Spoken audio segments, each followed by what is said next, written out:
हर साल Indian army अपने लगभग 1600 जवान खो देती है। अच्छा एक सेकंड, वीडियो शुरू करने से पहले शायद मैं एक चेतावनी देना भूल गया हूं।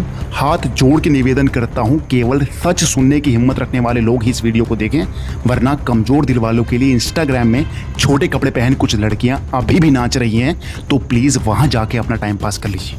मैं बात कर रहा था इंडियन आर्मी हर साल अपने लगभग 1600 जवान खो देती है। 2022 अग्निवीर स्कीम के तहत इस साल लगभग 40,000 सैनिकों की भर्ती होनी है, और याद रखिएगा ये भर्ती 2 से 3 साल के बाद हो रही है। इसका मतलब आने वाले समय में ये संख्याएं और घटने वाली हैं।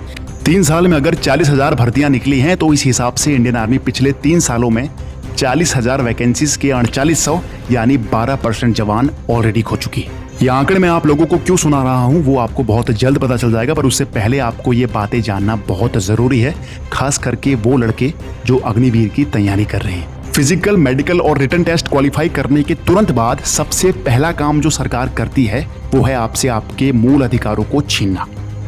जी हाँ, सुनने में बहुत अजीब लगता है पर यही सच है। जो जवान देश की रक्षा के लिए अपनी जान तक गंवा देते हैं उनके अपने कोई मूल अधिकार नहीं होते। बेशक वो डॉक्यूमेंट में आपसे आपके सिग्नेचर जरूर लेंगे, पर बदले में आपके मूल अधिकार जो कि नॉर्मल रोड में झाड़ू मार रहे सज्जन के पास भी होते हैं वो आपसे छीन लेंगे। मैंने कभी नहीं सुना किसी और गवर्नमेंट या प्राइवेट जॉब में ऐसा कुछ होता है। इस देश की रक्षा के लिए हम, बड़े बड़े नेताओं की सुरक्षा के लिए हम, देश में कोई बड़ी आपदा या बाढ़ आ जाए तो उसके लिए भी हम, तुम्हारे कर्मों की वजह से इस देश में जो दंगे फसाद होते हैं जब वो किसी से नहीं संभलते तो उसके लिए भी हम, तुम्हारे काबिल और भ्रष्ट घूसखोरों से जब कोई बड़ा प्रोजेक्ट नहीं संभलता तब भी हम, जम्मू कश्मीर से कन्याकुमारी अंडमान निकोबार की सुरक्षा तक सिर्फ हम ही हम। इतने सब के बाद हैरानी तो तब हुई जब देखा आपकी अग्निवीर स्कीम में भी सिर्फ और सिर्फ हम। और अगर पूछो तो जवाब मिलता है कि डिफेंस बजट का ज्यादातर पैसा जवानों की पेंशन में चला जाता है, इसलिए हमें ये कठोर कदम उठाना पड़ा।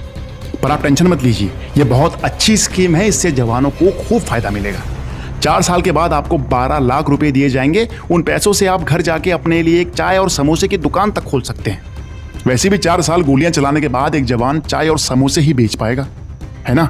लेकिन एक सवाल अभी भी मेरे दिमाग में घूम रहा है कि अगर ये स्कीम इतनी ही अच्छी है तो हर गवर्नमेंट सेक्टर में इस स्कीम को क्यों नहीं अप्लाई किया जाता, खास करके नेताओं वाले सेक्टर में। सोचो कितना अच्छा होगा जब हर 4 साल के लिए कोई नया नेता आएगा और 4 सालों में देश को खूब बेच खाएगा, उसके बाद वो भी अपनी चाय की दुकान चलाएगा, है ना। साला एक बात कभी समझ नहीं आई कि ये सारे एक्सपेरिमेंट इंडियन आर्मी में ही क्यों किए जाते हैं। जो ईमानदारी से बिना कुछ कहे चुपचाप अपनी ड्यूटी करने को तैयार है उसी के पेट पे लात क्यों मारी जाती है हर बार। मैं ये बिल्कुल नहीं कह रहा कि मैं अग्निवीर स्कीम के अगेंस्ट में हूँ, जी नहीं। मैं तो बस इतना कह रहा हूँ कि साला इतना भेदभाव आखिर क्यों है, केवल हमारे मूल अधिकारों का ही गला क्यों घोटा जाता है। बुरे समय में सिर्फ और सिर्फ हमें ही क्यों याद किया जाता है, क्यों हर बार देश की आर्थिक स्थिति सुधारने के नाम पर सिर्फ और सिर्फ इंडियन आर्मी के जवानों को निशाना बनाया जाता है, और क्यों हर बार हमारे बारे में सोचने के नाम पर ही आपका डिफेंस बजट खत्म हो जाता है। हाँ, मैं मानता हूँ हमारे देश के लड़कों ने अग्निपथ स्कीम का विरोध में दंगे फसाद करके गलत किया, पर मुझे एक बात बताओ, 2 साल से अपने ज्वाइनिंग लेटर का इंतजार कर रहे उस लड़के के पास और क्या तरीका था अपनी बात आप तक पहुंचाने का।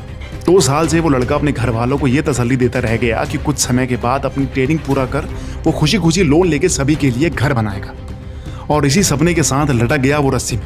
क्योंकि जब 2 साल के बाद भर्ती के लिए दोबारा वो ग्राउंड में उतरा तो बढ़ती भीड़ को देख कभी हाइट बदलती रही तो कभी 1600 मीटर की टाइमिंग। मैं सभी देश के लड़कों से ये कहना चाहता हूँ कि इसमें हम फौजी भाइयों की कोई गलती नहीं है। हमें जैसा ऑर्डर मिलता है हमें वैसा ही करना पड़ता है। इसलिए जब ग्राउंड में आपके साथ कभी इस तरह का व्यवहार हो तो कभी भी एक फौजी को दोष मत दीजिएगा इन सब के लिए। हम सभी बस आपके बेहतर भविष्य के लिए भगवान से प्रार्थना ही कर सकते हैं, क्योंकि आपकी तरह हम भी पूरी तरह से बंधे हुए हैं। मुझे माफ़ करिएगा। मेरी एक पर्सनल रिक्वेस्ट है आप सभी से, प्लीज़ इस वीडियो को ज़्यादा से ज़्यादा शेयर करें अपने व्हाट्सएप कॉन्टैक्ट्स में या फिर इंस्टाग्राम में इस वीडियो का लिंक शेयर करें ताकि ज़्यादा से ज़्यादा लोगों तक हमारी ये बात पहुँच सके। हम सभी बहुत जल्द मिलते हैं, तब तक के लिए जय हिंद।